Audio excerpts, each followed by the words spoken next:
तक व्यक्ति जितना जितना पराधीन होता जाएगा उतना उतना वैभव तो बढ़ेगा, लेकिन स्वयं कंगाल होता जाएगा। क्योंकि पराधीन सपने सुकनाई, यंत्र मंत्र और तंत्र, तीन शक्तियों से सृष्टि चलती है।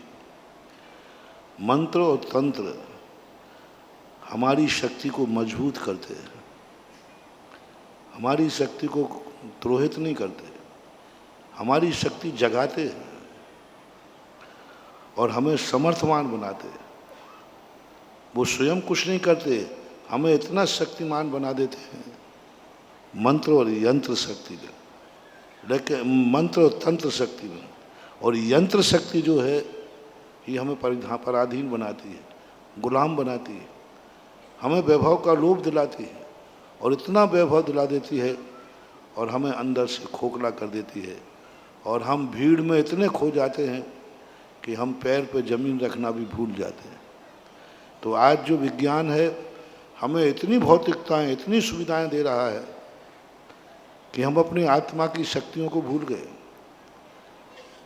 हमें आज इतनी सुविधाएं दे रहा है कि हम दो और दो चार को जोड़ने के लिए भी मोबाइल निकालते हैं, जोड़ते हैं, ब्रेन खत्म हो गया। जब जब सुविधाएं बढ़ेंगी व्यक्ति बहुत मुश्किल हो जाएगा।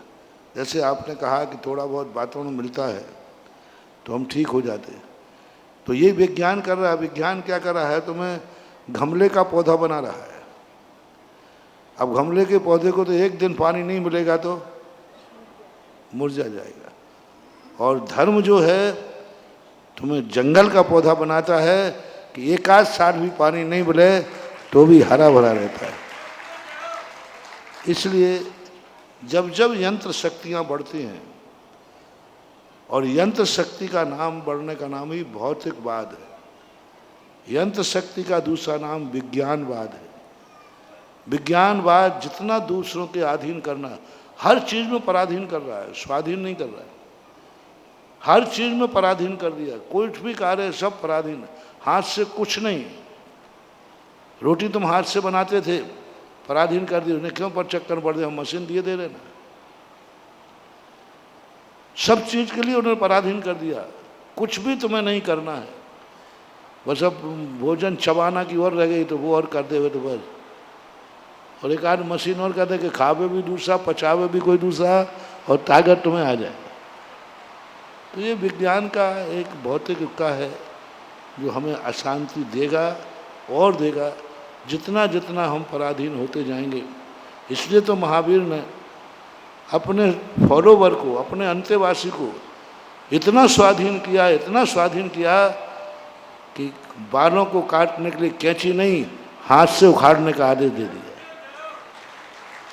स्वाधीन रहो, इतना स्वाधीन कर दिया, अपनी कोई क्रिया पराधीन नहीं। कहीं तुम्हें पराधीनता का आलम्बन नहीं लेना पड़े, तुम्हारी चर्या पालन करने में कहीं पराधीन नहीं होना पड़े। थोड़े से आहार चर्या में पराधीन का था, उसमें भी उन्होंने स्वाधीनता रख दी। बोले नहीं, आप किसी के यहाँ मांगोगे नहीं, आपको भोजन की ज़रूरत है, लोग दरवाजे आकर के बुला के ले जाए तो ठीक है, नहीं हो जाए तो स्वाधीन उसमें भी कर दिया। यानी आहार के समय भी हम तुम्हारे पराधीन नहीं हैं, हम तुम्हारे पीछे नहीं दौड़ते, तुम हमारे पीछे दौड़ते हो। भोजन में भी पराधीन कर देंगे, कहीं नहीं। यही सबसे बड़ा महावीर का सोच था कि जितना जितना तुम पर का आलम्बन लोगे, जितना जितना तुम यंत्र का आलम्बन लोगे, अंदर से खोखले होते जाओगे। और जितना जितना पर का आलम्बन तुम छोड़ोगे, उतने उतने आत्मा से समृद्ध होते जाओगे। यही अशांति का कारण है।